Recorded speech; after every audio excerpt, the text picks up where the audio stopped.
Remember that?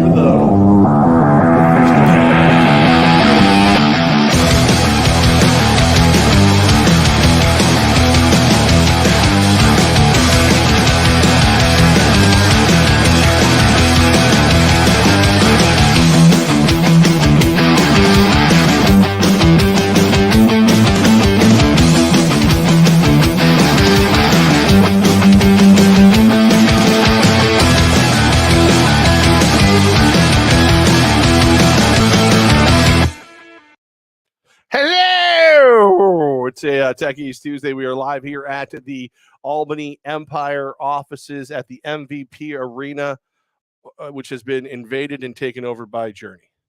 Journey has taken over. There's a chance at some point this YouTube video may be taken down if the audio from the rehearsals start blaring through here at some point. I shut the door. Oh, okay. I had enough of it.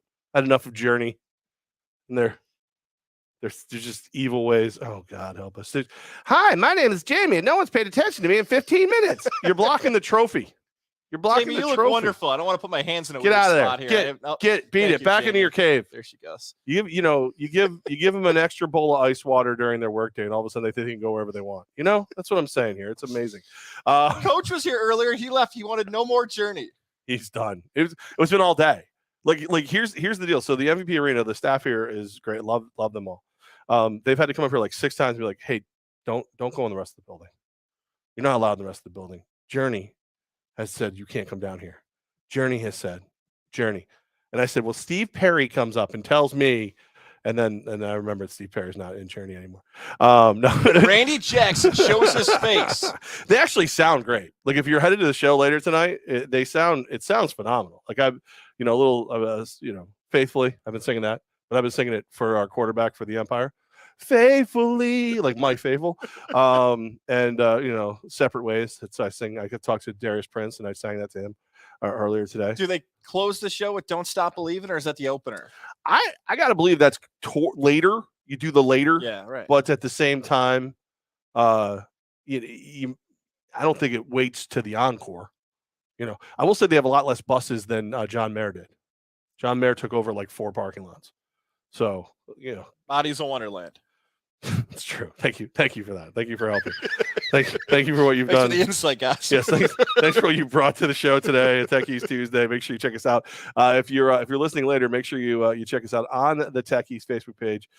Tech East Fire and Water Restoration, your best way back to normal. Actually had to call Mike a couple times yesterday because the wind blew down my fence and took the gutters off the front of my house, and I don't know anything, so I have to ask Mike Corda. It's already, and half the stuff's already fixed because that's what he does. He just gets things done. He has not received his fair wages, in my opinion, though, because if Aaron Rodgers is worth allegedly 4 years, $200 million.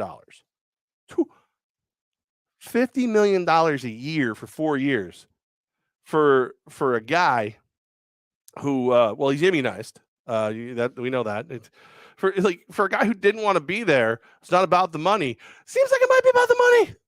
Seems like it's about the money, Aaron. Yeah, immunized, right? Is it a superpower? Immunized? Is it a superpower? I think I nailed that, right? Did you teach that class at Hobart? I'll leave that in. I'll leave that in for the audio. So I want to know how it happened. I want every detail. I want it to be like when it was the Clippers and Mark Cuban was driving around to sign DeAndre Jordan. I want to know what finally was the situation where Aaron Rodgers said, I'm coming back to Green Bay. Was it day 6 of the cleanse? Was it Pat McAfee needed a ratings boost? Was it somebody just begged and threw themselves on the floor to Aaron? Please, Aaron, come back. No, we need you. Or did Aaron Rodgers say, all right, guys, here's the deal. The only chance I'm coming to Green Bay is if you pay me, make up a fake number. $200 million. The pinky went up like Dr. Evil. And Green Bay said deal. And he's like, wait, for real? Did you say yes? What happened? Like December, he said he was going to drag it out. Last offseason, Aaron Rodgers said he wanted nothing to do with Green Bay. This was the end. Now he's coming back for 4 more years. How bad is Jordan Love? Is that what this is all about? It's not. Doesn't look good. Doesn't look good for Mr. Jordan Love. If I'm paying a guy who hates me $200 million, and by the way, what do we get? 2 years in this before he starts throwing a hissy fit again? I like to think of it because we know how much Aaron Rodgers loves Jeopardy.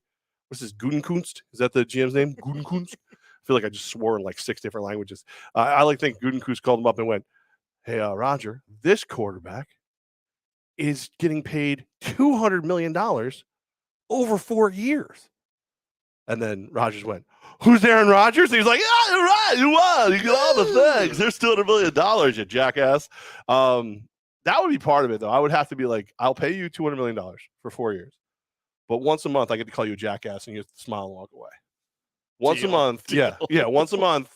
Just, hey, what's up, jackass? And walk away. That's it. I don't care what Green Bay says in the media. You know so badly they wanted to get rid of Aaron Rodgers. If Aaron Rodgers was not the MVP, if Jordan Love could actually go out and prove to them he could be the next quarterback, they would have dumped Rodgers in a heartbeat for the stuff that he was doing, criticizing the organization, having his takes on COVID, going on the whole thing of the Aaron Rodgers show of tell me how pretty I am, tell me I'm the best. They would have moved on, but they didn't. And now Green Bay, if you're a Packer fan, you're still probably thrilled, right? Like because of the salary situation. And by the way, anybody ever tells me about the NFL salary cap, you're all liars. Everybody's a liar. How do you get paid a guy $200 million? You have more cap to sign people today. I don't know what they're doing with that, but Aaron Rodgers is back to Green Bay. Packer fans should be thrilled.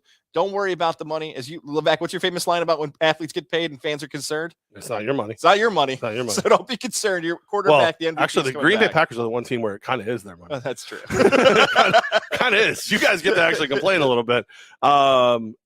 This was such a roller coaster event for me, though, as we're sitting here and I'm like, I don't want to bleed these stories together, but they kind of bleed together.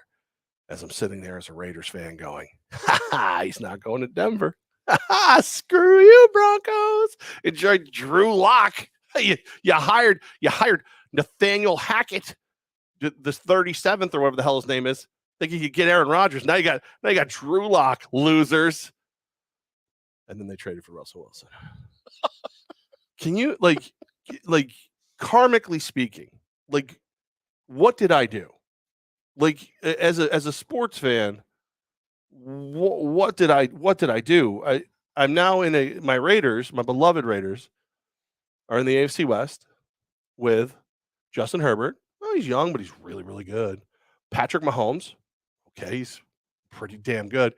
And Mr. Russell Wilson. Like those are there's not another conference in football where Derek Carr's the worst quarterback. Like he's the worst quarterback in the AFC West. He's very, very good. Worst, and it's not even close. Not even close. I have to echo you on that because of the move that was made today for the Broncos. Before we even went live, I was getting some messages. One of the messages was, do you think Levack is standing on top of MVP Arena right now? No, it's not. It's close. Do you think Denver overpaid Very for windy Russell? now. We're starting going up the stairs. It's high. Overpaid for Russell Wilson. I said, here's what the spot Denver was in, and maybe even your Raiders and other NFL team fan base can be in this. When you're in a certain division that is so competitive, you are put in a box where either you're going to be super aggressive or you're going to lose. Like you have one or two options. Be aggressive to compete with the teams in your 4-team division or lose. So Denver said, you know what? We are a storied franchise. Go through the records of Denver. What was one of the stats? They had more Super Bowl appearances than losing seasons at one point in Denver. The first 50 years of the franchise. That's unbelievable to think about NFL teams able to have that type of consistency. But Denver said, we will overspend for Russell Wilson if it means that we can hang with the Chargers, if we can hang with the Chiefs. We also have to add your Raiders were a playoff team last season. So you had playoff teams in the AFC West, but the Broncos said, it's got to be us, and we will pay whatever price it is to make us a contender again. George Patton, the GM of the Denver Broncos, makes that move, who allegedly, I love how every reporter had it cleared up too. Hey, by the way, this has nothing to do with Rodgers. Just George Patton wants it to be very clear. Yeah. He had always thought about doing that. Okay, George, maybe. Oddly enough, he just did it right after Rodgers wasn't available anymore. That's when he decided to go ahead and pull the trigger on that deal. Seattle gets Drew Lock. Tight end Noah Fant, defensive lineman Shelby Harris, 2 first-round picks, 2 second-round picks, and a 5th-round pick in return for Russell Wilson and a 4th-round pick. Seattle did very well in this trade. They did very well in this trade. 33-year-old Russell Wilson is not. He hasn't been as great as he has as historically as he is. But also, I gotta believe if you protect him, which Seattle's never really put a lot of effort into, a little bit more recently, but not enough to really give him a chance to sit back and pick apart a defense, if you protect him, and with that wide receiver core in Denver, if he doesn't have a resurgence of some variety, then you got fleeced. Because he should. If there's a position more suited for him to be successful than the one he's in, I don't know where it exists at all. There's a man with a stool walking by. He's not going to Journey, I don't think. I don't know. Yeah, and for Seattle, he just asked if he could push your stool in. To flip it to Seattle, what would they have been with Russell Wilson? I think the Seahawks organization looked exactly right. Okay, San Francisco could be better potentially with Trey Lance, or it's still a contender. They're a win away from the Super Bowl. The Rams won the Super Bowl, and Arizona's battling. Maybe that's the verb I'll use here. Battling with Kyler Murray. They extended their GM. They extended their head coach. Arizona's a playoff team. Even if Seattle kept Russell Wilson, they were likely going to be at the bottom. Seahawk fan, the future isn't next season. Maybe guys are going to stink in 2022 and get the number 1 pick in 2023's draft and just build towards that in this year's draft. What do these two moves today say about this year's quarterback draft class? Like if Aaron Rodgers, again, we already said $200 million for 4 years for Aaron Rodgers. You're telling me you don't like Jordan Love without telling me you don't like Jordan Love. Tell me you don't love Jordan without telling me you don't love Jordan. And Denver, they've got enough things. They could have done what they wanted to do to get up this year if they wanted a piece of Kenny Pickett or something like that. It tells me that there's not a lot of love for this year's draft class as far as quarterback. Nobody's ready to start, right? No. We can look at a team like the Steelers who are without Roethlisberger, that maybe that's a spot. Seattle now has opened up that potentially they have a spot. But yes, it feels as if a team like Green Bay, if a team like Denver wanted to save some money, they could have made a move to get to the top of the draft and have a rookie quarterback for 4 years with an affordable contract. And they said, no, five. Thank you. Five with the a team option there. That's right. 5. And they decided not to do that. And they decided that's not worth it for them going forward. And to add to the Jordan Love thing, maybe that's the next step. Rather than a team trading up to the draft, Green Bay, what are they going to do? They're just going to have Love sit on the bench for the next 2 years. They're going to have him a first-round draft pick, never play for 4. Oh, that was kind of Aaron Rodgers behind Favre, but the times are different in the mid-2000s compared to the early 2020s. Well, it's like there was, for whatever, because of the way Brett Favre played football, you could make an argument as his skill set declined with age, he was too much of a gunslinger, too much of a risk taker. It wasn't worth having him around. His year in Minnesota would tell you that you probably should have figured it out for another year or so. But Rodgers, your problem with Rodgers is off the field, and not the kind of off the field drinking and driving and doing whatever. Your problem off the field is he's eclectic, weird. I believe the kids would call him an asshole. Like he's annoying. Like he's just annoying. He's tell me I'm pretty. Tell me I'm pretty. I have no one's paying attention to me. Tell me I'm pretty. Tell me I'm pretty. So the skills that you're going to win on Sundays. You can't keep Devontae Adams, though, right? If you're giving $50 million a year to Rodgers, you're going to lose the number 1 receiver. Well, number 2 after Cooper Kupp right now. Number 2 receiver in football, aren't you? The rumor is that they're going to tag him. Oh, that's going to go over well. Yeah, exactly. So if you're going to tag Adams for a year, what are you going to? Well, you know what? This is why GMs get paid to figure out the cap situation. How the Chiefs figured it out, how the Rams figured it out. Get some kid from Yale or Harvard or Brown or Princeton to get right to Green Bay, Wisconsin, and figure that out. Because a few minutes ago I said it. I'll go one more time and double down. I don't know what the hell happens with the NFL salary cap anymore. I don't know how these numbers come together. Yeah. I don't know who's moving what, but somebody very smart is going to figure that out, and it's not going to be me. It'll hurt my head. So we're here at the MVP Arena in the Albany Empire offices. And Levack, some people maybe have never heard that before. They'll hear it a lot. Don't worry. And I happened to look outside, and what I believed was a woman removing a cigarette from the mouth of a child in a stroller and then putting it in her own mouth. But it turned out to be a lollipop as she got closer. But there was a moment where I just kind of wanted to be like, you know what? Stop the world. I'm done. I'm good. I never thought I would see a toddler pass off the Lucy, the smoke to mom. Thought I did for a second there. It was not a cigarette. It was not, and that Whew, okay. I'm sorry. Yeah. Lucy right behind the ear. The kid's gonna get it later. Ma, you want something? You want to hit this? Oh God, dude, I almost got up. Like I almost went out there.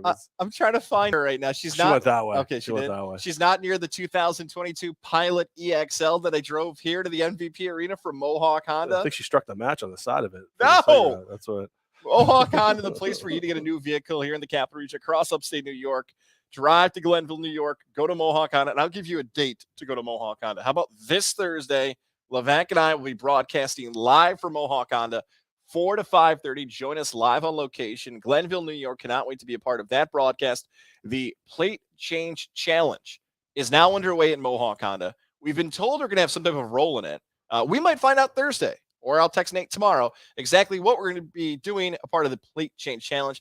So the cool people at Mohawk Honda, you're going to watch them compete against one another, all the fun things happening in Glenville, New York, and more importantly, get the new ride, the new vehicle, whatever it might be, the Pilot EXL, or anything Cam McKenna or Brian McKenna, MJ, or Greg Johnson or Lindsey Harrington tell you to do. Trust the people when you're going through that purchase process. Mohawk Honda, where they always go out of their way to please you. And one other thing to add this month, athletic equipment, donate it. Mohawk Honda, Mohawk Chevrolet, going to a great cause here in upstate New York. It's a very cool thing. I mean, obviously we believe in, what sports do to build a community and, make men. Like Coach Manas recently said he thinks football is the last sport that builds men. I like that. I like to think that, especially since I work in the game, the office of the game, and that's very cool. So love what Mohawk does for the community all the time, the Mohawk family. Inside the walls. So I see Levack cleaned up the office before showtime today.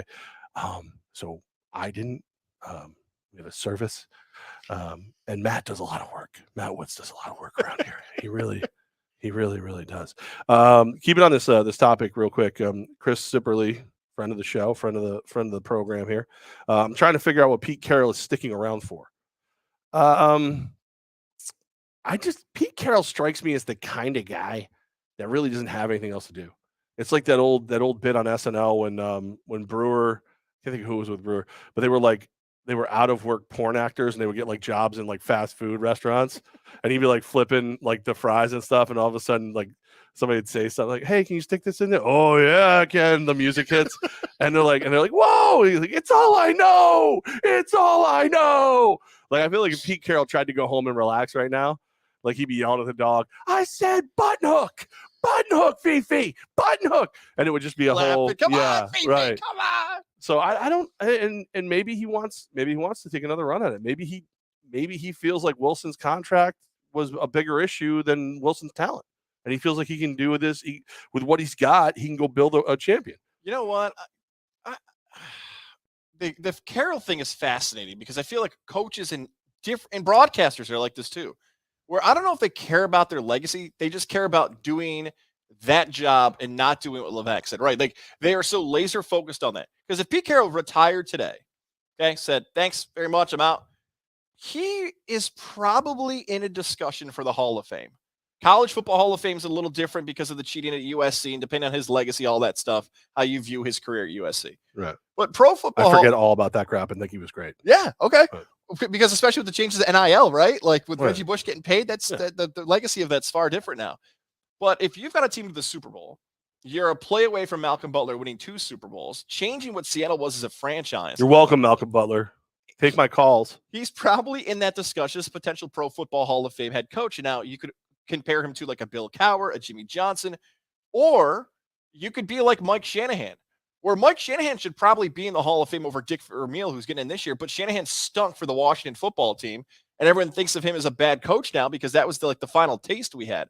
It's going through, we don't have to do this, but like I think Shanahan stinks because he was in Denver. But like Jim Boeheim in Syracuse, we don't have to do this if we don't want to today. Maybe we will. My God, Jim Ross. Jim Ross was terrible on the AEW pay-per-view, and I adore that man. But some people just overstay their welcome and they don't care. Like that's their job. They consider it a bad season. But why'd you look at me when you said that?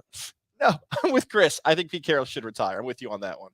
All right. I know Q&A to end the day usually ends the day, but Corey's here. Corey from Greenwich. I got it. If you were a New York team or the Raiders, do you call the Seahawks about Metcalf? Giants, no.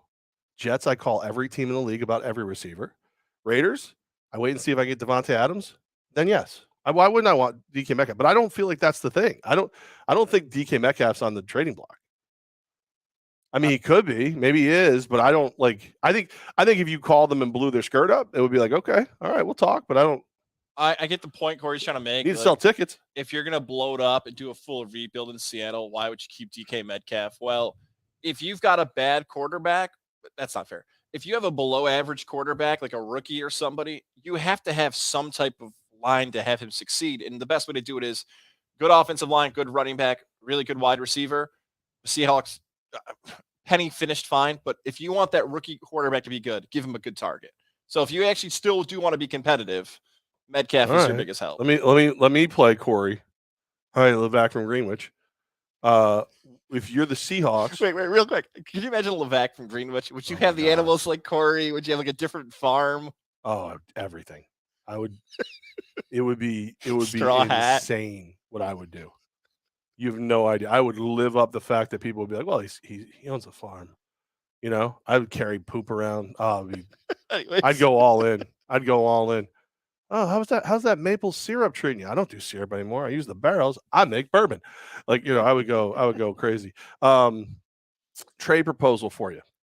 If you were the Seahawks, actually it doesn't work because I want to use the Seahawks stuff to get Christian McCaffrey, because rumors is that you're listening on Christian McCaffrey right now. If you're Green Bay, if you're Denver, do you take what else you have left, send it to Carolina, get Christian McCaffrey in that backfield with Russell Wilson, get Christian McCaffrey in that backfield with Aaron? Well, he already got Aaron Jones in Green Bay. I just see Christian McCaffrey and I'm like, Jesus, if I put him with just about anybody on these new teams, I put him with Drew Lock in Seattle. I take some of the stuff I used to sell Russell Wilson off. I'm right back in it. Yes, you are right back in it. Yes, you could be considered maybe the favorite in that conference. Yeah, I would flip it over and say Carolina's in a similar spot as Seattle, because Carolina's got to figure out what they're doing at quarterback. And if they think it's Sam Darnold, great. If they think it's somebody else, but same thing. You need some type of target to hope for some type of success for that franchise's future. I've been accused. I've been accused by our friend Jonathan Flegel, Moose, if you will, and another daily Broncos roast from Bronco hater Levack. I'm just saying, in my life, the most goose shit I've ever seen was at Mile High. You can't walk into Mile High. Like, you're stepping on stuff and it's like, it's weird. It's gross. It's hard. And I'm like, what is this? Like some kind of vine? Everyone's like, no, it's goose shit. It's littered. Like, I'm almost positive Denver was created for three things, right? Smoking pot, goose shit, and terrible football. I think that's why Denver was put on the map for those reasons. And home runs. I'm sorry, fourth thing, home runs without PEDs. I think that's why Denver's on the map. I don't know the history of the Silver State, which is Colorado, but Silver State. Yeah, because it'll never come in first. I was hoping to hear from Jonathan today. He's a big Bronco. Where's our guy Kyle? He's a big Bronco fan. Maybe we'll hear from him today as well. I like it. We're doing little trades. People are throwing trades at us, right? Oh, how about this? A little trade-off here. A little trade-off. Yeah, live, a little Techies Tuesday, but we're over at MVP Arena because, well, they're associated in some way, shape, or form. Not sure how, Mike Corda. How about this? Jags trade 2022 number one picks to Seattle for Metcalf. So the Jags would get Metcalf. What did Metcalf do to you inside the walls? How do I feel about that? No. Is Metcalf really that good? I know he's a freak. I know he's a difference maker on that level, but is he a true number one wide receiver? Is he like Juju Smith-Schuster, where you're like, he's really, really good as part of a wide receiving core, but he's not a number one receiver? Cooper Kupp. Okay, quick rankings here. Cooper Kupp's 1. DeAndre Hopkins is probably still in the mix. DK Metcalf's in the mix. He is somewhere in the top 5. DK Metcalf is somewhere in the top 5 is best wide receivers in the NFL.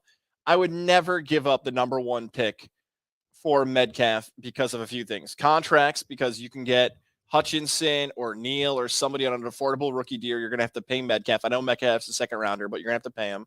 And do you think if you add DK Metcalf, the Jags are a Super Bowl contender or a playoff contender that fast? I feel like, isn't Lawrence? Look, I know that's going to sound like I'm talking backwards here. Lawrence was supposed to be the greatest gift to the quarterback position ever. He's supposed to make these wide receivers better. He's got Laviska Shenault out there who's turning into Laviska shit nuts. Like, I've been using that one on We Talk Fantasy this year. Check out that podcast coming up on Friday. But no. Nice try inside the walls. No, the answer is no. But you got to hope. You got to hope that with the coaching situation changing, it's not that bad. You know what I mean? You got to hope that it's a little bit better. I actually want to see this happen. Sipperly's back. McCaffrey in Buffalo. Look out. Can you imagine if the Bills, Christian McCaffrey, like, I know Singletary came on a little bit, everything looked a little bit better, but imagine a scenario where you are running a legitimate option and you don't know what to do. Do you want to get run over by Josh Allen, or do you want to try to tackle run CMC? I know that would be fun. It is. I know the answer is McCaffrey, but I'm just going to play this game anyways. Who would Bills fans rather see in Buffalo? Christian McCaffrey or Rob Gronkowski? I'd rather see Christian McCaffrey.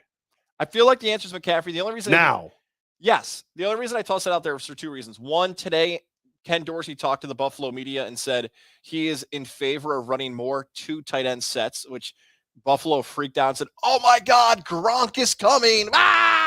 And the second part is, Gronk is Bills Mafia. You want to talk about a player that's going to be embraced by the Bills fans. He is from Western New York. He is a Buffalo kid in the mindset of the Bills Mafia. So that's the only reason I even tossed that out there. Is Bill fan might even want that more than McCaffrey. No, Bills fan. McCaffrey, hands down. There it is. Okay. Well, and I will say this though. We're not talking about Gronk. Some a very good wide receiver type end. He's not even really a tight end. He still blocks a little bit, but he's more of a slot receiver now, and he's very good at it. Don't get me wrong, but he has to want to too. Where McCaffrey, if you get, let's just say out of the 17 game regular season, he misses 3 to 4 games because he style of play, blah, blah, blah. He's going to miss some games, but he's with you for the playoffs, which you're going to be in. Oh, look out. That'd be fun. That'd be a lot of fun. Inside the Walls is officially banned. Officially banned. Banned. No, don't ban him. No. Only in Denver and Yankee Stadium. Pop up in the first home run. That's your banned. Banned. How dare you pick on the dimensions of Yankee Stadium? If you're a Boston fan, Inside the Walls, out of here. By the way, credentials, Empire games, out of here. Done. Pull the plug. No, he can't. He has to have us on a show before he gets banned. Of power. That's what's going to happen. That's what I'm going to do. I know we got to switch up. I got to tell you, I mentioned earlier that last night my ring, my side yard ring on my garage went off. There's someone in your backyard. And I pulled up, and it's not someone, it's my gutter off my garage. And then as I go outside to try to pull it down because I don't want it to blow off and hit my truck that I love so much, I noticed that not only is my gutter down, my fence is down. A big section of that, and I've got that PCV fence, which is pretty freaking expensive. I post about it. Very first post. Cindy Martin, Howard Hanna Realty. Time to sell the house. Cindy, good for you, Cindy. Get right in there. That's why she's the best. And then I got a really nice text from her saying, "Hey, I hope everything's all right. I'm just kidding around. You need anything?" Because that's who she is. I'm one of her people. But seriously, I'll have the sign out front before that fence is back up. Don't worry. She's part of the Jen Karam team over at Howard Hanna Realty. She works with buyers and sellers. She's amazing. And again, it was what I needed at that moment too, because it was nice to have a little quick laugh. You know what I mean? Because I know I'm going to be taken care of. I call Mike Corda, and Mike Corda knows everybody. Techies Fire and Water Restoration. The stuff we don't do, we got somebody who does it. We'll point you in the right direction. So I knew I was set. I knew I was good to go. Something just beeped. Is that you? Oh, yeah, you just signed in. Okay. What the hell was that? Just turn the banner on. Just turn the ticker on. You're good. All right. So they're doing it. I wasn't. So it's just nice to have her be there and make sure everything's okay. And that's what she does. She works with the best inspectors, the best attorney. She works in realtors and other markets if you're moving. She pretty much does it all to take care of her people. Loves the Albany Empire. Loves the Firewolves. See her every game of the Firewolves. Sometimes she was by herself. Now there's a group there. But she's just amazing. Absolutely love her. If you're looking for somebody who you'll be proud to call your realtor, that you'll be very happy they're working with you, call her up. Here's her cell, 518-932-5558. 518-932-5558. Cynthia Martin at howardhanna.com. She's great. And once you're one of her people, you'll never regret it. Inside the walls, backtracking, LOL. But right in there, sneaking in right now, Ryan McCarthy. So what Levack is saying, no credentials required. He's going to try and take the spot. Look how quick he's trying to get into inside the wall spot. The Triangle Podcast view. Crazy. Oh my God. This is the best football one we've had in a while. Because now we got, I believe it's our friend Steven, Deshaun Watson to the Vikings, question mark. I don't know. What's the massage parlor scene in Minnesota? Those are cold hands, man. It's cold in Minnesota. I don't know if he would want to go there. You know what? Can you imagine that? Like, oh, I was in the pool. So wait a second. You know what, Steven? You just sparked my mind here for a second. I thought you were going to say you just made the list. I was ready. I love that trade idea. I do. Like Kirk Cousins' contract, we've for years almost fatigued ourselves on Kirk Cousins conversation, especially when it was the Jets who almost brought in Cousins over Darnold, and that whole how history has made us rethink all of that stuff. But the Watson thing today is a Viking fan. If you are like Steven, why not? Like we just talked about the Broncos getting super aggressive. If you're Minnesota, Green Bay just brought back Aaron Rodgers. The Bears have blown out their head coach, GM, have a young quarterback. The Lions always sucks. Maybe they may look at it good eventually, but like the Vikings got a new GM, a new head coach. Why not a new quarterback? If you want to be aggressive, here you go. Or what had happened with whether it's Tampa, whether it's LA, whether it's Denver today. Go be aggressive. Go. I would take Deshaun Watson over Kirk Cousins in a heartbeat, and this would be the time to make the move. I have a sneak suspicion he's not leaving Houston. Ooh. So many things have changed. It went from a flat no to now it's possible. There goes Ryan. By the way, if you want to be a strategic partner of the Albany Empire, 518-714-2200, extension 105. Ryan Holt, he's got you. He'll take care of it. Strategic partner. Ooh, I can imagine he's got like a chessboard in there moving the sponsors around. We stole him. He used to work with the Bills. He used to work with the Bruins. Whoa. He worked at WFAN down in the city. Whoa, look at this resume. And then he came up here, and we saw him, and we're like, hey, you know the stuff and things, and we stole him. We did it just like old school. Pulled up in a black van, blaring Metallica. Tossed him in the van. Now he works with us. So like basically what his whole thing to do is, okay, you've got a thing. We want to work with you. How does it work the best for both sides? So he'll come to me and ask for stuff that I don't want to give away. And he'll talk me into giving it away as part of getting people what they need to become our partners.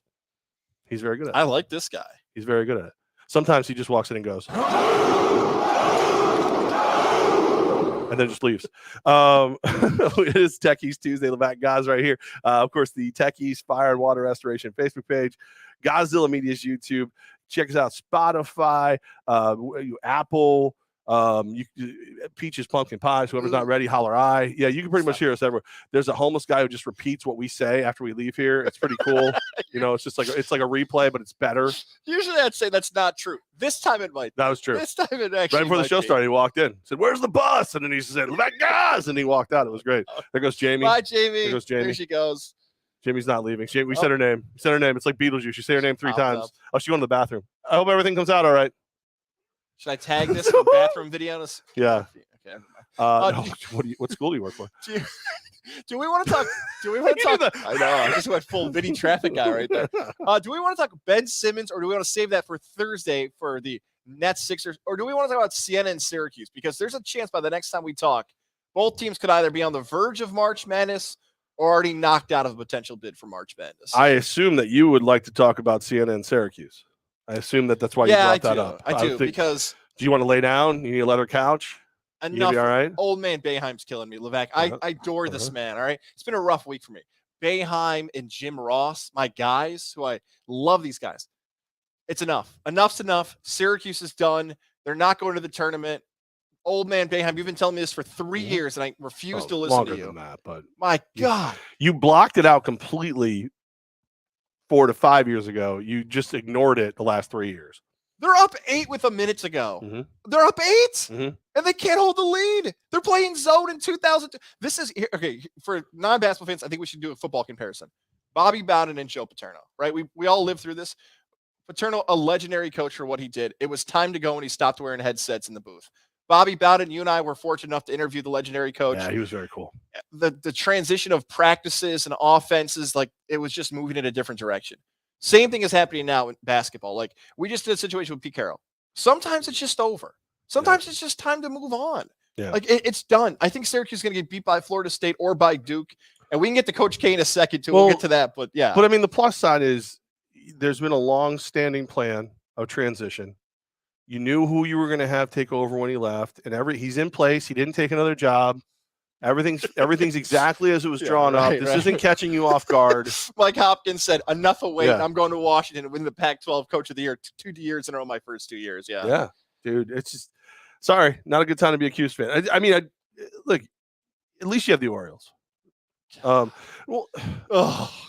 What did Never you really? Lost yet. What did you never lost? What did you really think was going to happen with Cuse this year? What were your real expectations? I thought with the Boeheim kids, and I thought with Gerard, and they had some local upstate New York. I thought they could be better than the Sweet 16 last year. The Boeheim kids, when you say it like that, it makes it sound like a crappy, like wannabe teen crime novel. Oh, that was like a CYO team. Oh, I got the Boeheim boys out here. Yeah. I would have got away with it too if it wasn't those meddling Boeheim boys. Got me again with a mediocre 3 in zone defense. Stupid Boeheims. Oh, all right. It's over for Syracuse. It's not over for Siena. No. We have hope. Albany lost in the quarterfinals. Syracuse is likely going to have to win out the ACC. Levack, I'm going to Atlantic City on Friday. Are you really? I'm going to be there. However, Siena has just lost Anthony Gaines potentially. Is there any reason to go to Atlantic City anymore? No, I can bet anywhere. Right. You were just saying sports gambling. My first thought was like, hey, while you're there, I'll give you some money. You make some bets for me. I don't need them anymore. Like it maybe in the summer for the beach. But like, what's the freaking point in going to AC anymore? I'm thinking about it right now. Last time I was there was 2013.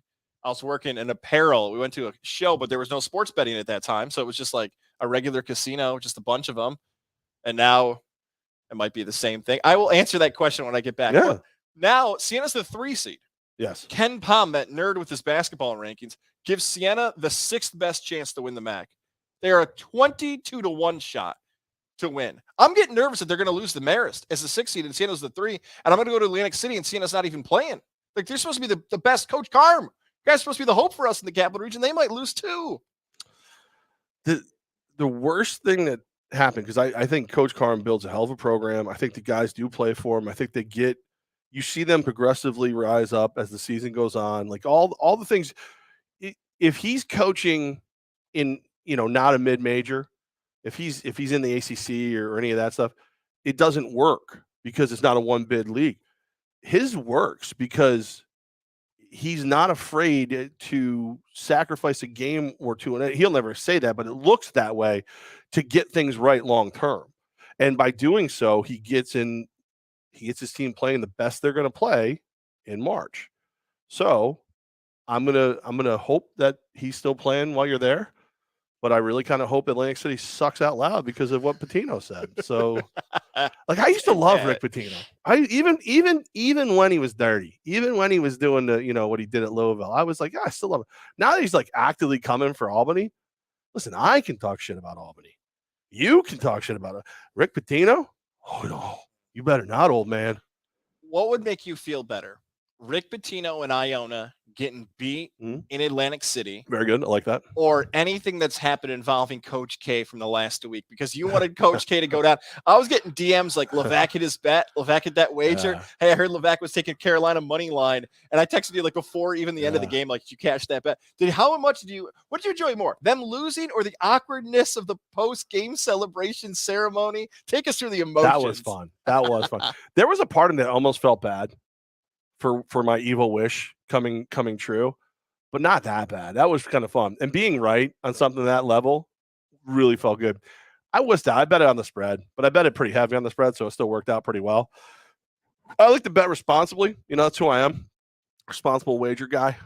Cashed a bunch out of one of my accounts again today. Ooh. I'm up a nice amount, knock on wood, since mobile got real.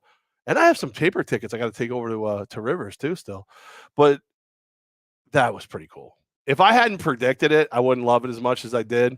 But Pitino losing would be fun for me right now. Congratulations. You did what like very few MAC teams have been able to do. I dislike you almost as much as I like Siena. Like I always it's always Siena. I'm rooting for Siena. But there was a while where I was rooting against Monmouth because they were playing very well. There was a while where I was rooting against Iona too and whatever. That Ryder thing when Coach Patzo's in the fake handshake and all that stuff. Yeah. There's a real rivalry. But right now, straight up hate the Gales. Straight up hate them. Hate them. Hate. So that'll be number one. I can't wait for that. It would have been more satisfying. You know what? We'll do this. We'll figure out a way that maybe you can wager against the Gales because in New York you can't do it. But maybe we'll figure out to even double down that you can cash a bet and cash in on the hate, which would be even more exciting. I got some exciting news involving our friends at Hooters, Levack. How about this? March Madness is here, and this year you can compete against us in the Gozilla Media Bracket Challenge. Join us along with other Gozilla Media personalities in picking the Cinderellas, Dark Horses, Final Four, and national champions in this year's men's college basketball. I did. Is it good? I thought it was off to a good start. It's not bad. Top 3 finishers will get prizes that include prizes from Hooters. Did you ever send this to me? The Albany Empire and Gozilla Media. That's right. The best place to watch the Madness is Hooters this March, whether it's championship week or the NCAA tournament. You can sign up now, even though I don't have a graphic. Lindsay, where's my graphic for social media? I'm going to text her again tonight. She would come here. She's in town. Yeah. Where are you, Lindsay? And where's my graphic? I don't really want her here. This is an exclusive. Right now, you can sign up before anybody else. The Gozilla Media March Madness Bracket Challenge. Free to enter. Chance to win a prize. Where can you sign up? If you're listening on our visual side, it's in the description below on YouTube. If you're listening on Apple or Spotify on replay, just tap episode description and sign up today for free on ESPN. What am I giving away? What is the Empire? Did you submit a request with my office? You guys will give something away, right? Apparently we're going to now. I bequeath you the sweat of my balls. Imagine I finish in second. That's what I get. Why do I have a moist just a game worn Levack shirt? Oh, it's not a shirt. That's not a shirt. No. That's not a shirt at all. All right. I just there's so many things on here that don't belong anymore. Hey, Major League Baseball, how you doing? Battle of the shift. Still hoping for 162 games. Huh? Are you? This is rough, Levack. I'm seeing these reports from these reporters come through. Well, it's supposed to be done by right now. Right now, what's going to happen? Right now, when we're talking, it's 5/12 on a Tuesday. Things are supposed to be settled, and we got nothing. Yeah, I don't think the league truly wants 162. As much as I think they're stupid for not wanting 162, especially with now where you'd be able to filter some of these April games into double headers in the summer. However, I just my hopes are lower than they've been. It just doesn't make a lot of sense. I think it's hysterical that everyone's mad at Jeff Passan because he called the owner's offer to the players a shit sandwich. And then they tried to hide it. The ESPN was like, because it was in one of their podcasts, the ESPN tried to get rid of it. I was like, it's pretty accurate. I mean, it's a shit sandwich. And if I'm being perfectly honest, the players could be a little more reasonable, in my opinion, too. I know people go, oh, but it's fair. How much does your boss make, and how much do you make? Do you know? I doubt it. I doubt you know what your boss makes. I got a pretty fair idea what my boss makes. He deserves more. I deserve more, but I don't go and go, well, and if you make X, I should make Y. No, I'm gonna come in and negotiate. That's what I'm gonna do. My new favorite part of this podcast is when it calls for it to put you in the spot of giving us insight in the world of executives and sports. Sorry, Ryan roles. McCarthy. Yeah, the winner gets a special Albany Empire teabag set. Done. All right, so the NAL is not locked out. It's not on strike. It's none of that stuff. No. However, the NAL did adjust rules in comparison from 2021 to 2022, where you guys have now entered Ironman. Now, Major League Baseball has potentially thrown the ideas out of a universal DH, banning the shift. It could be apples to oranges, but can you offer any insight of what type of negotiations take place between franchise decision makers when rules are potentially being adjusted in a sport? You were in that role at that point. I don't know if you were in the meeting though, and see how contentious it can be. Can you not even answer that? No, I can. 100% I can answer that. There's a gigantic difference between the NAL and these other leagues, right? The number one difference is, and this is something that kind of started in the AFL days, and the NAL adopted it, except for we took it a step further. I say we. I'm not in the front office. We don't hold your contract over a year, right? how great, like Coach Manas was just saying this the other day, like how great would it be to walk into this season and still have guys under contract from last year? Like Darius Prince is back, Kenneth Magruder is back, other guys are back, but we had to go renegotiate and start over, right? Now that's why we can change rules like go Ironman, and we don't have to go crazy renegotiating everything, because if you don't like it, you don't have to play here, right? And the IFL, if you sign in the IFL and then you sign in the NAL, you're banned from the IFL for a year. Ooh. We don't do that. I think we should do something, you know what I mean? Like, because guys do jump, but we don't do that. So that, and there was talk of making sure we didn't do something like that, simply because, again, we're changing the rules on such a fundamental level to Ironman football that we wanted the people to be here who really wanted to be here. So that's why you don't have to do it. Major League Baseball, there's no other show in town, and these guys are under long-term big money contracts. You change the rules, you change the format, you change the things in the middle of one of these guys' contracts. It's not fair. That's not right. So that's why you'll see, like, some of our guys from last year aren't suited for Ironman football. We didn't pursue them. They went to the IFL. You know what I mean? So It's like one of those deals where that's why you can make these moves. Now, in the future, if we do decide to go longer term contracts, things of that nature, that's when you have to negotiate with the players before you make the moves. I would say a fair comparison between these sports would be this: the NAL, Major League Baseball, and we can group in the NBA and the NFL with this. That we'll say 15 years ago, for the sake of this conversation, 15 years ago, the NFL banned the 5-yard bump. The 3 Mississippi. Right. The 5-yard bump. Ty Law is the king of this, right? In that old Colts Patriots game where Ty Law just beats the hell out of He's like tackling guys 8 yards down the field. And the NFL thought, you know what? That's probably not better for the sport. Let's let them move a little bit. The NBA post Jordan banned a guy just sitting in the paint. So the days of Michael Jordan getting blasted by Bill Laimbeer and the Pistons, hey, let's not let guys. That was my move, by the way. Right, like let's not let big guys camp out in the middle next to the basket. Let's make that a 3-second violation on the defense. No zone defense, basically makes the NBA more exciting. Baseball's trying. Says you, powder puff. Baseball's trying to ban the shift. Would it make the game more exciting? Yes, because there's more action in play. I feel differently about that one because that's just straight strategy. But you know what? For the sake of this conversation, I'll let that slide. NAL, the same thing. Hey, we feel like for the best of our league and to make it more exciting, more fun, we're going to do Ironman football because there's a new strategy, maybe more marketable for players. You can know some more guys. Something nobody else is doing, gives you a unique viewing experience. So kind of present it like that. I'm against the shift, but when I hear it presented like that, I'm like, okay, it's better for baseball. Do you feel like you want the shift to get eliminated too, hearing it like that? I want it eliminated, but I want it eliminated via strategy. Bunt, hit for percentage, hit the ball and play. But, work on the hole in your swing instead of just trying to get launch angle. Fan it all over the park. Like, people go nuts because they got to see a home run. I've almost gotten bored with some of them. It's not unique anymore. Like, you get a home run or 2 a game and you'd be like, wow, that was amazing. That was awesome to see that. Now you see 75 freaking strikeouts. If you want the shift to go away, be a better hitter.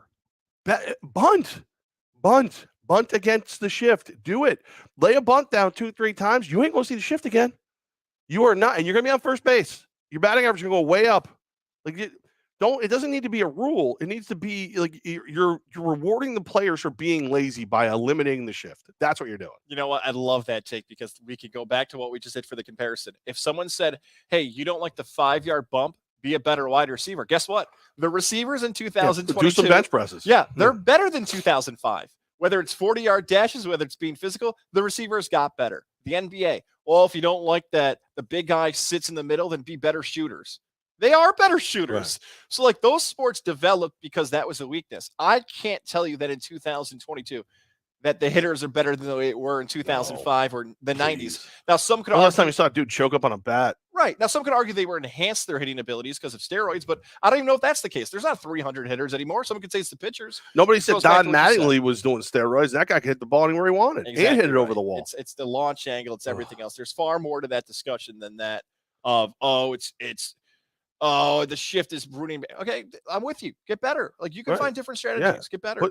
Hit the ball where they ain't. That used to be the rule. That's what you tried to do. Hit the ball where they are. Put the ball in play. No, that's all right. I'm going to swing 4 times as hard as I can, but it's going to be my launch angle is going to be really cool. So if I do hit it, the exit velocity it'll be very high. Well, yeah, but you hit it right at third base, and he was there this time. Or yeah, but you can't hit to that side, so it went right to the first baseman, and you're out. Yeah, suck. I hate it. It makes me mad. But again, changing the rules to reward players for not being good hitters, like it's just not good. It's not good. It's not good. I know it is good. Chasing after a ring, engagement rings, wedding bands. We chase rings. There it is. We catch them though. So. NAL championship right there. Lily and David Fine Jewelers located at. I'm sorry. The Empire chases rings. Sorry, go ahead. There's a part of it like Alyssa and David just running out of the tunnel with like a Lily and David ring, just leading the Empire charge. I'd like to see that. I told you, David's got like that Donald Sutherland feel to him from the Hunger Games. He could potentially help. Go check out our friends. I don't think he's going to like being called like one of the worst villains of modern movies. One of the great actors of a generation. 100% great actor, but you equated him to the Hunger Games role. I didn't call him Voldemort.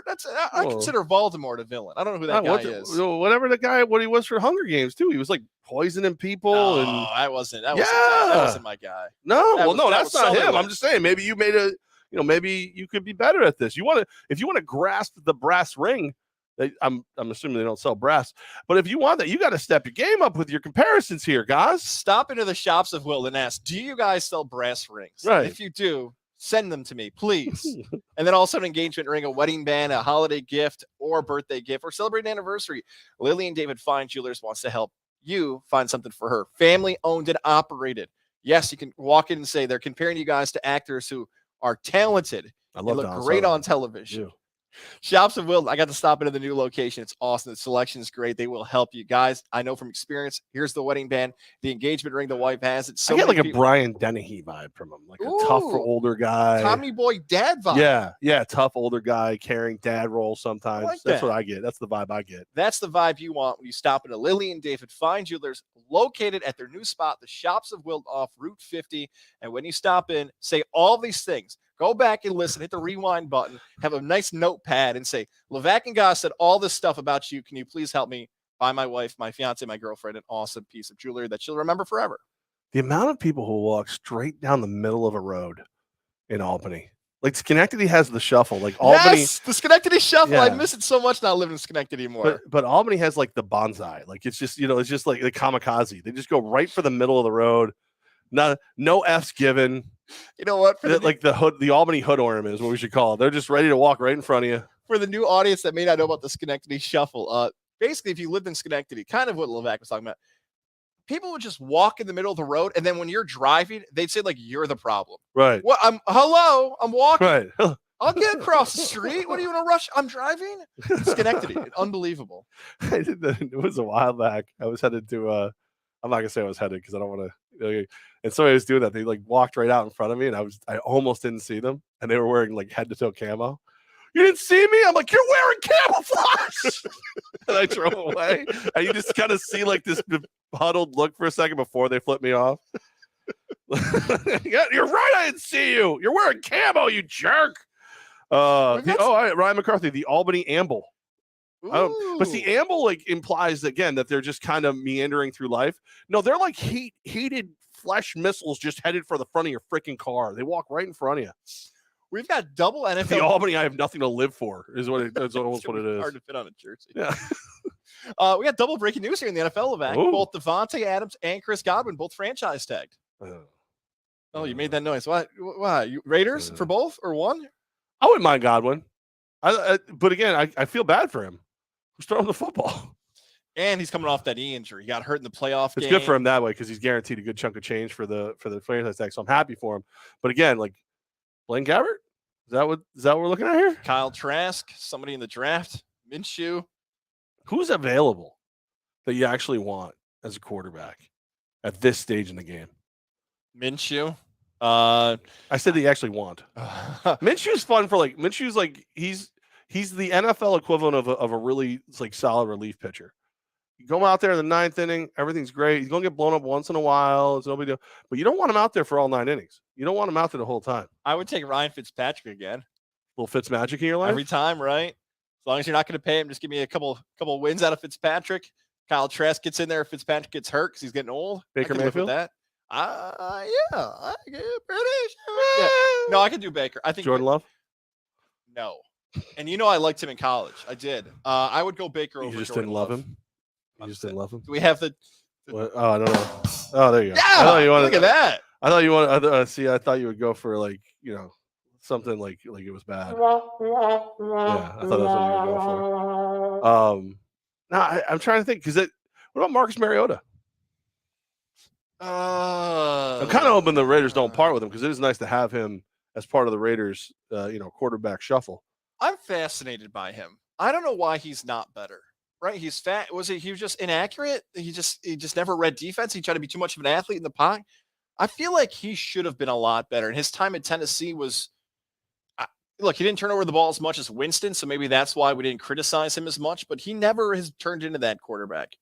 No. But now he's the way the Raiders have used him in very, limited windows. He looks a lot fierier. Like he's fired when he gets to run the ball. He's fired up. It's fun. It's cool to watch. I enjoy it. I don't, not enough to get rid of Carr, but I enjoy it. It's fun. He's good. I think Godwin, you mentioned about the injury. He's been a productive receiver for Tampa. Devontae Adams, what will happen next? Will they give him a contract? Adams clearly didn't want to leave Green Bay without Rodgers, and who can blame him? He's really productive with him, so I totally get that move. So we now wait and see where some other NFL court go ahead. I get every time Bruce Arians talks about Tom Brady, I just get the vibe that he thinks, the first day of training camp or a weekend or whatever, he's gonna they're gonna be in a meeting with all the players. Somebody's gonna go, "Why haven't we signed a new quarterback yet?" He can go, "Because," he's gonna fling the door open and Brady's gonna walk through. Because Tom's back. He's not even gonna look. Yeah, I feel like he thinks he's still getting Brady back. I'm very annoyed by the Brady stuff, and not even by Tom Brady. But here's what happened, right? Brett Favre is the best comparison for this. When Brett Favre was retiring and unretiring, it was always, is Favre done? Is he not done? Is he done? Is he not done? I get that because he kept unretiring. Right. Tom Brady said he's retired, and for 3 years we're like, is Brady and Belichick going to retire? They're going to retire. And then Tom Brady said, I'm retired. And it's like, is he though? Is we can move on? What's going to make us move on from the Brady thing? Week one, he has a podcast with Jim Gray. He's kind of left it open. Yeah, he's kind of left it open. What's going to move on is probably the season starting without him, or him flat out saying, "No, it turns out I like beer and ice cream just as much as I like football. So deuces." I as long as he continues to flirt with the fans, they're going to flirt back. And Bruce Arians looks like he is 100% in to hey buddy, you don't have to leave. Come on. We're having so much fun. It's like Dean Martin singing "Baby It's Cold Outside." He's trying to talk him into staying. He's gonna put something in his drink. I mean, it'll be all good. Strange. It is a strange song. Canceled. I know this isn't on here, and we could talk about our favorite people who help us sleep in a second. I do want to get to something that happened in the combine involving a player that you really like and I really like, but I feel like we should talk about a good night's sleep. I would nailed that smooth, guys, huh? Kind of uncomfortable with the way you're flirting over here right now. If I mentioned Dean Martin, you get all saucy. Listen, here's the situation. I sleep great, and it's because of the Integrative Sleep Center in Ballston Spa with Dr. Fred Dreer. 518-885-6185, 518-885-6185. We're talking about a custom-made mouthpiece for you. It doesn't, no hoses, no wires, you don't have a mess. You can sleep on your back or your side. Doesn't really matter because you got the mouthpiece. People get the mask, they have to sleep on their back. Just imagine the audio audience hello? Is something wrong with my headphone? What happened there? Is it vein intercepted? No, anybody who sleeps next to or has to wear one of the CPAPs, they're like, oh, that's a CPAP. That's what that is. No, it's just, I always, me. The easiest solution is the best solution, and the easiest solution if you're snoring, if you potentially have sleep apnea, is calling Dr. at the Integrative Sleep Center, 518-885-6185, because mouthpiece, no hoses, no wires, easy to travel with, very easy to clean. Every so often I go back in, they adjust it, make sure it's right. I did the sleep study at home. You will as well. Found out if you added up all the times I stopped breathing, it was up to 12 minutes an hour. Now I'm down under 3 minutes an hour. Everything is hunky-dory as the kids say.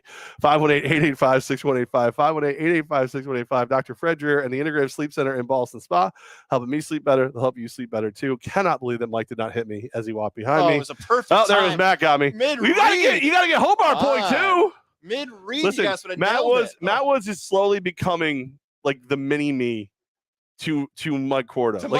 He's taller. Wait a second. But they are slowly he's developing the same attitude as Mike. I can't wait. Just more professional. Matt's gonna shave his head like Scott Evil, right? And Austin Powers. What do you mean? It's my hair. That's what happened. Hey, lock that door for me.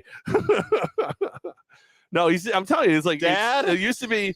It was like me and Matt. I could trust Matt. Matt had my back, and then more and more it's Matt and Mike.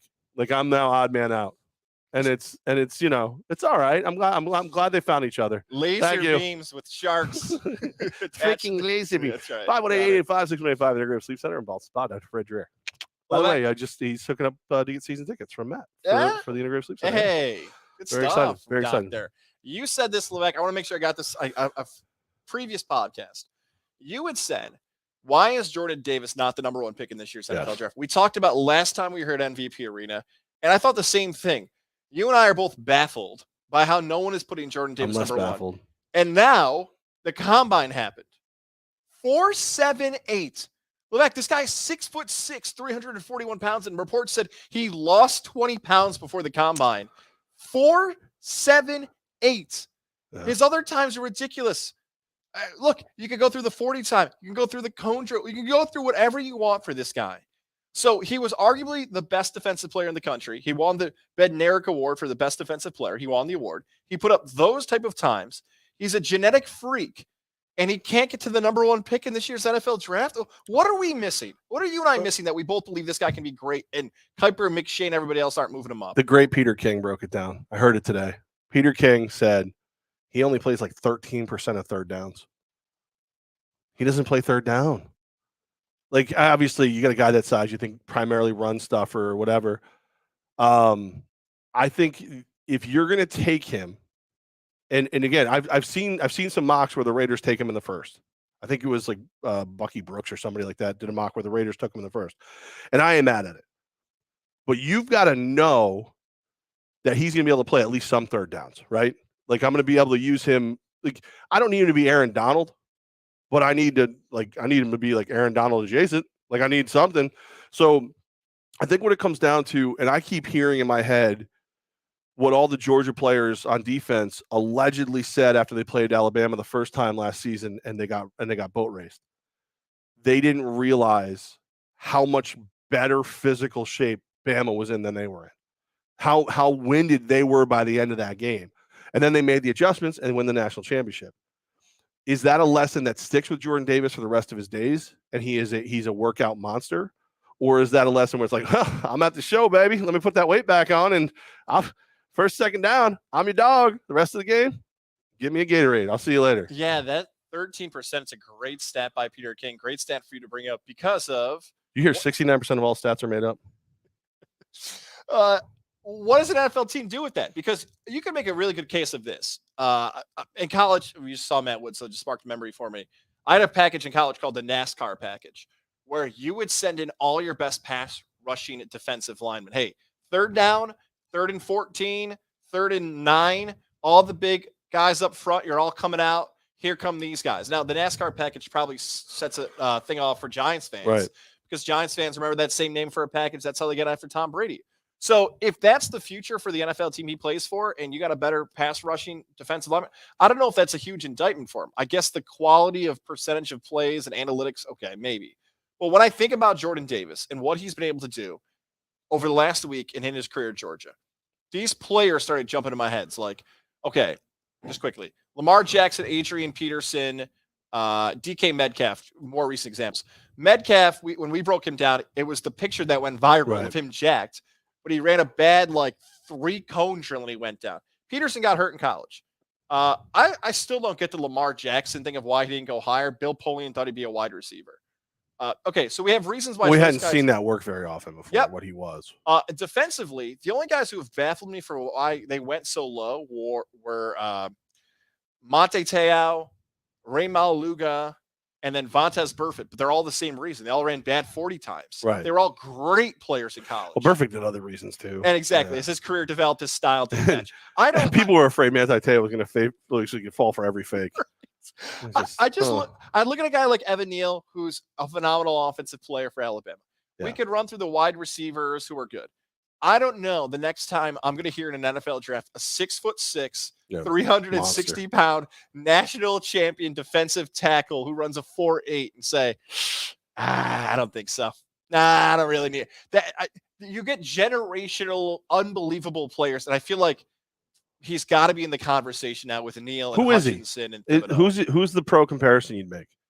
Because again, he's not Aaron Donald. Ooh. He's not Aaron Donald. But like, is he Ndamukong Suh? Is he who's the big guy who's is he a Tony Saragusa type? Is he? I think he's more athletic than Saragusa, but he could definitely run stuff like a champ. This might be the best comparison for him. Is that Mount Cody? Terrence Cody was who I thought about in my mind because not athletically the same though. Nope. And Warren Sapp's not as big as him. O.C. Umenyiora is a better pass rusher. Sue is a better pass rusher. Gerald McCoy is smaller. I'm struggling to find an athlete who is quite like this guy. You know who's probably the best most recently? And you're going to laugh because you and I watched this draft together. Jonathan Allen. Jonathan Allen was big, strong, 8 double teams for Alabama and caused issues, but Davis is better. And Jonathan Allen fell in that year's draft. Remember that draft? We're together. Right. We're like, this is Jonathan Allen, right? What about Chris Jones?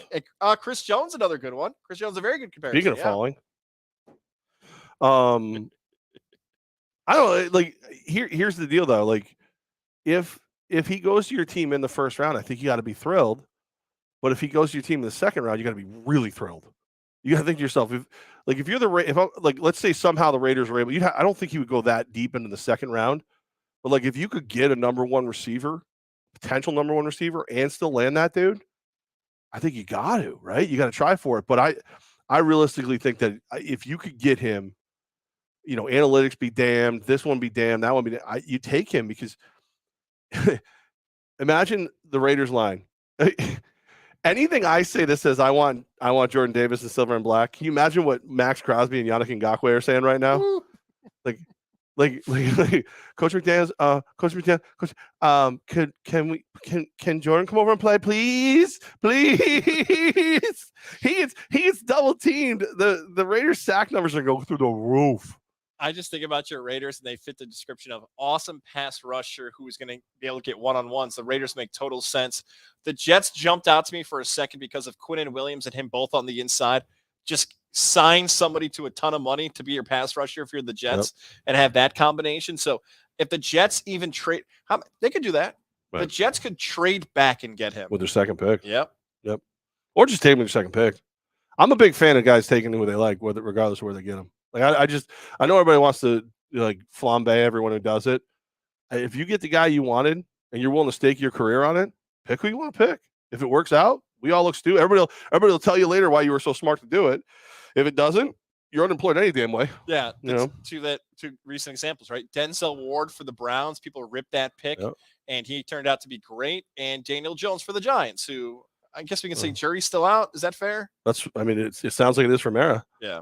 Mara said we've screwed this kid over every way we could. I'm paraphrasing slightly, but I like it again. At least you get fired for making your own moves. It's not like, best available player on Mel Kiper's big board is this guy. I should take him. Well, I'll just hire Mel Kiper. Screw that. I won't hire anybody. I'll just watch Mel Kiper's friggin' drafts. Who did Kiper say we have going here? Yeah, it sounds good. All right. Yeah, the best available player is this guy. Oh, well, I really like the other 3 players, but best available. Let's go. I wish actually draft rooms were like that. Actually, it would save everybody a lot of time, wouldn't it? Kind of just like this guy's been doing it for 40 We should years. do our own war room this year, and I'll just act out what I think is happening in each room. We've got some rumors floating around for the draft this year. I'd like you know what? Let's add that to the list. I kind of want to do it here. Ooh. I kind of want to do it here. I just, All right. We'll add that. If we do it here, okay, let's talk about this because we're doing this. We've not talked about this at all. By the way, if you're listening, Levack and Goz live from the MVP Arena here in the Albany Empire office. Journey has invaded, but they're downstairs. We're not allowed to go down there. They're not allowed to come up here. It's Techies Tuesday, and we're here at the MVP Arena office. This can hook the cable.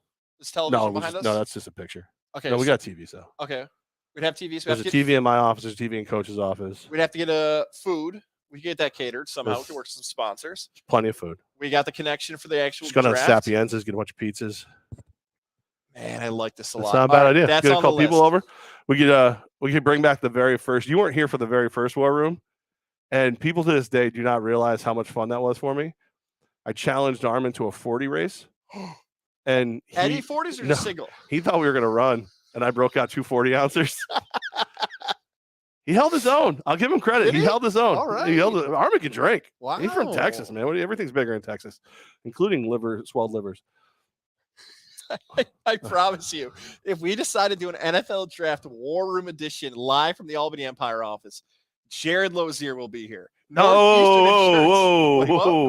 He'll be protecting us if anything goes wrong, just like your small business, your home, your vehicle. Jared Lozier, maybe a car potentially being towed, not parking in the right spot. No, there's a whole thing going on over there. There's ambulances. Oh, okay. Jared Lozier, Something that looks like it's at your car. No. My car's up. Jared, I might need you. 518-956-3753. Could someone call Jared for me? 518-956-3753. Call that number and say, hey, I'm calling on behalf of Goz. His car may be getting towed, and I think we're good. Or email him, jaredl@nemail.com. That fire truck looks like it's going to break your window for some reason. Wherever you live, I'm telling you, especially now in the spring, you're thinking about quotes on the things you pay for yearly. You might not even check the prices on your car insurance, your home insurance, those things that are important to you. Get a quote today, save cash. He will shop the market for you. So important, especially when you check out your finances. My God, gas prices are jacked up. Find some places to save some cash. Simple and easy and a free quote. Do it today. JAREDL@nemail.com. Title it Levack and Goz said I can get free money, and you can save today with Jared Lozier from Northeastern Insurance. I think what we do is we let people pay to be a part of this. So if Jared wants to pay to come into my office, he can. I want to try to make some money on this. Ooh, okay. Because if I'm going to put up with those people I don't like Jared. So Jared might be there next Friday at the Hooters show.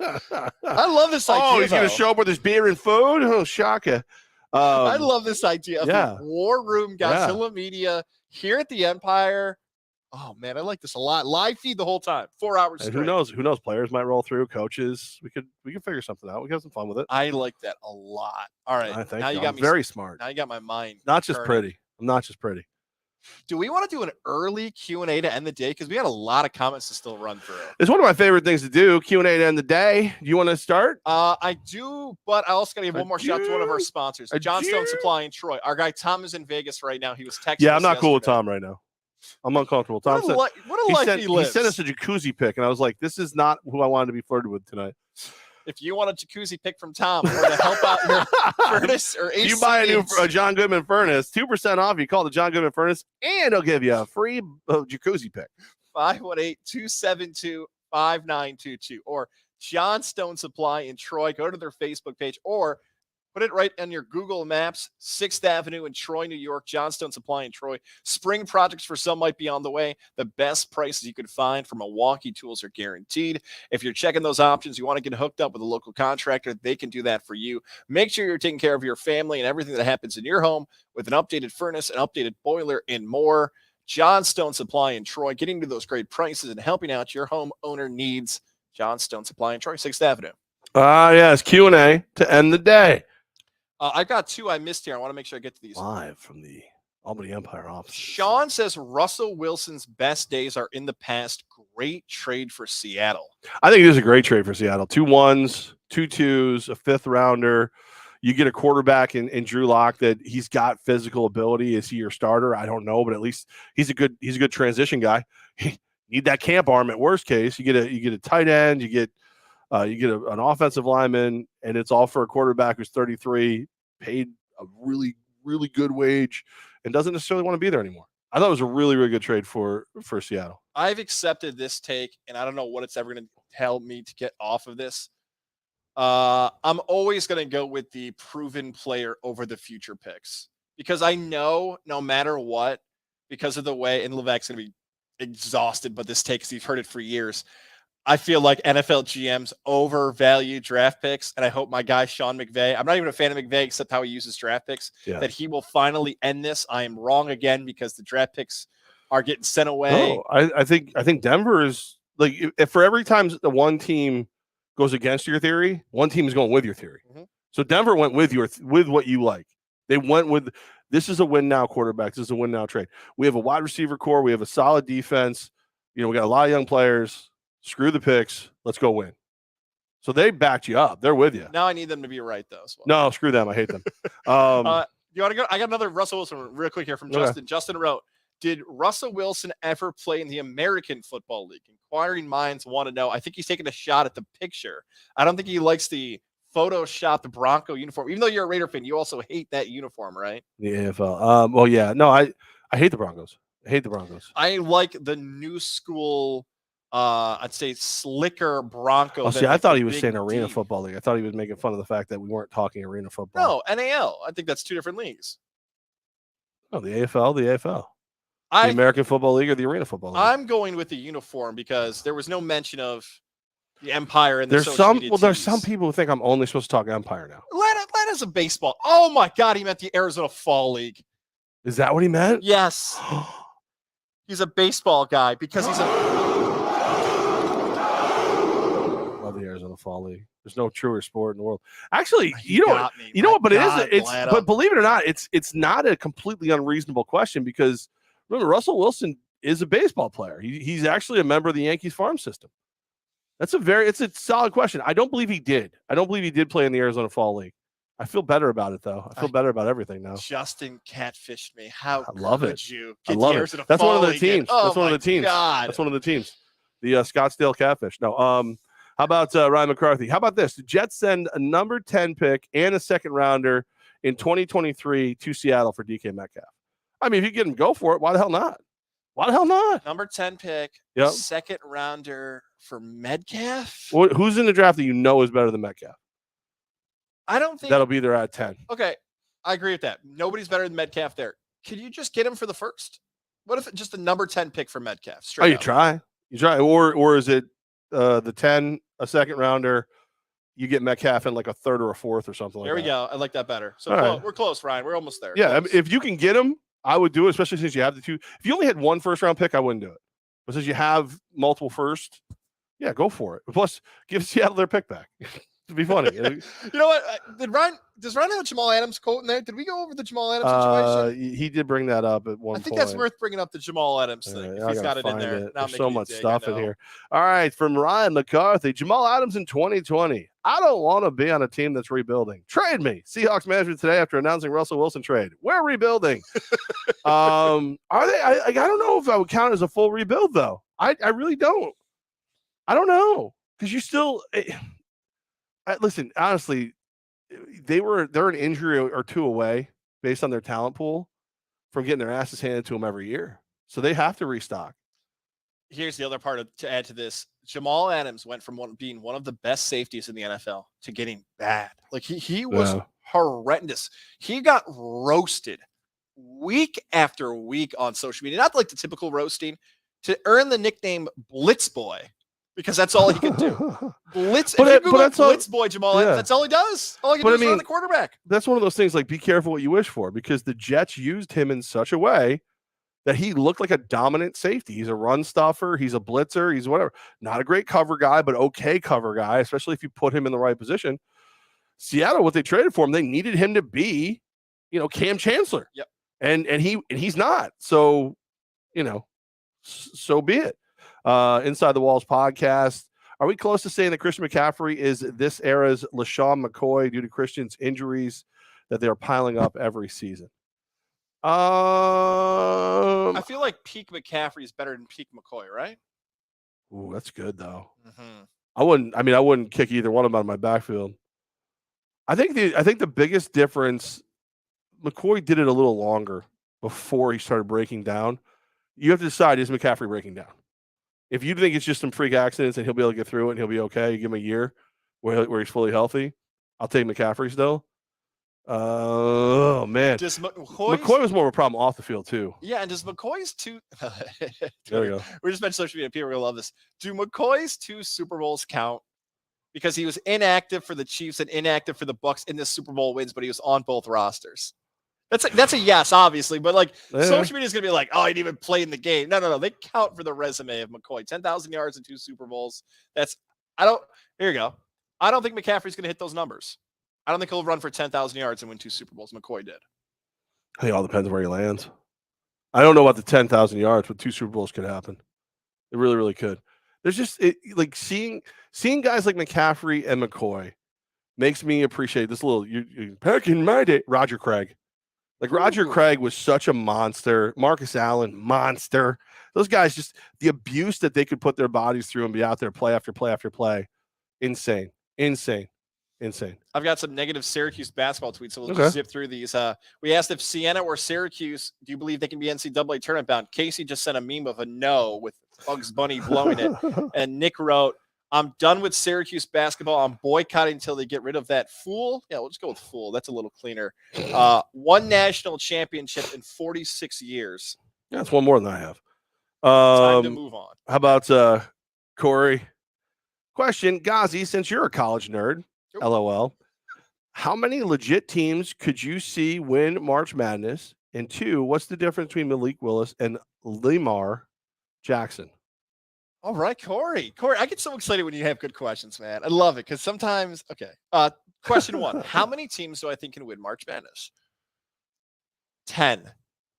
I would go with 10 teams can win March Madness. And I would go with 1. Only one person wins. Only one team actually gets it done. You know what, Corey? Yeah, 10. I would go with the top 10 teams in the country right now. Wow, guys, really? You picked the top 10? I would go with seriously 10 teams right now, and I can change my answer by Sunday when the brackets come out. I'll have probably a different answer because of matchups.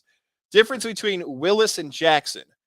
Lamar Jackson played against way better competition, and Lamar Jackson played the best in the best games of his career. Remember, Lamar Jackson played really well in the Clemson game his junior year. You can go through the ACC schedule, the Florida State College game day game. Jackson was really good against his best competition. Willis was good at times his past season. Like the games he was supposed to break out, he was very average. The bad teams he played against, he beat. Some of the worst teams he played against was actually not that great. He's a better... No, I won't go that far. I was going to say I thought he was a better athlete than Jackson, but I think that's too far. Competition is bigger. Isn't he bigger? Yes, he is bigger. Yep. He looks more durable. I think he's a project just like Lamar Jackson was, but Lamar Jackson, not knowing, I didn't watch enough of him. You didn't watch Liberty football weekend? No. Because every time I hear it, all I want to do is the Liberty. If he's got the drive to get better that Jackson has shown, and he ends up on a team that's willing to build for his skill set the way the Ravens have, he could do it. He could be right there. But that's the thing. Like, can you count on a GM to go get you multiple knockout tight ends, knowing that you're not going to be great outside the numbers, at least not in the beginning, or you're hoping that I believe the band is on their way in. That is the motorcade to bring Journey in. Yeah, the Journey. Yeah, so the band is in a bunch of SUVs, and they're getting a police escort into the back of the building. Man, what a trip that was to watch. It is 2022, and Journey's getting a police. Steve Perry is actually getting arrested for jaywalking, and Journey the band is getting Bob Belver and the staff from MVP Arena are about to kick the door open and just start yelling at me. Stop picking on Steve Perry! He's not here. I hear you. He's watching the podcast on his phone. I see. What's the matter with you? Here you go, Ryan McCarthy. Can we call it the Albany ambush because people walking across the street ambush your car for the insurance money? I'll go with the Albany ambush. I like it. Just imagine Jared Lowe's here camped out waiting. Yeah. All right. How many are we going to get here for the Albany ambush? I'm ready to strike. Right. I'm ready to help. You got any more questions? I was good, man. I just ripped through a bunch of those right there. Q&A of the day. Time is running out. If you want to get your questions in, do it right now. Either at Tech East Fire and Water Restoration Facebook page or Gozilla Media's YouTube. Or text Goz. His phone number is 518. The only other ones I had were wrestling themed ones about AEW Revolution. I didn't watch it. Our guy Rock Mamola wrote in. He wrote Tampa. I agree. JR seems off. But then again, who truly ever enjoys really being in the city of Orlando? Yeah, our Tampa friends very, very aggressively bitter about the rest of Florida. Yeah, what is up with that? It's like if they weren't living in Tampa, they would just move out of Florida altogether. This is a random thing to remember, but Remember I think it was our pal Brady Farkas brought the Orlando Magic. Like, hey, do you guys do NBA coverage? The Magic. The hell was that, man? I thought that was a fair question to ask. Radio legend. Can we call Scotty Blaine radio legend? He's a MJF fan. I'm better than you, and I know. They had a dog collar match, him and CM Punk. Do you want to know if you ever see Scotty Blaine and you just want to make him upset? Ask him at the time I threw him in a snowbank. We were both working at the old building. He was working for a country station. I was working for the rock station, and he was all dressed up to go out line dancing. And I thought it'd be funny to scoop him and toss him into a snowbank. He sounded like Yosemite Sam. He was swearing in so many different languages, and he had to go change into different tight pants. He was mad. Yeah, get Scotty Blaine back to Hooters. Get him back there. He's a big Steeler fan. I think there's a restraining order. Did you see this back and forth between the band man Dan Walken and this? No. Dan Walken tweeted out, Mickey Krzyzewski has never seen her husband coach so many times she knows exactly when the timeouts are coming. Jimmy Thew wrote, his name's Mike. Do you like people calling you Donnie, Dan? Dan Walken, what the actual F are you talking about? Jimothy, you called Coach K Mickey. Dan, it's his wife's name, doofus. Jimothy, that seems unlikely, Dan. Trying to cover for yourself with something impossible for me to check is sad. How's it impossible for you to check what his wife's name is, jackass? It's called Wikipedia. I legitimately hate people online. Oh my God. Legitimately. Like everybody's like, why don't you tweet more? Because it's just trash. Like that guy knows he got flamed. That guy knows he screwed up. How could I check a guy's wife's name? Well, you could just look it up.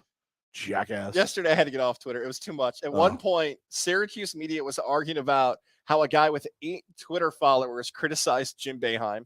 Buffalo sports media was arguing about whether or not they should seriously consider bring back Ryan Fitzpatrick to the Bills. And Albany sports media was arguing about if you've learned about this abandoned Girl Scouts camp. I have no idea what that means. That reminds me that I did order Girl Scout cookies. I'd like them. All right, is that it? That's it. Thursday, Mohawk Honda. If you're listening to our podcast side, another show, fresh episode coming for you live Thursday, 4 to 5. Plate change challenge. Yeah. Okay. All right. Fine. I'll be there.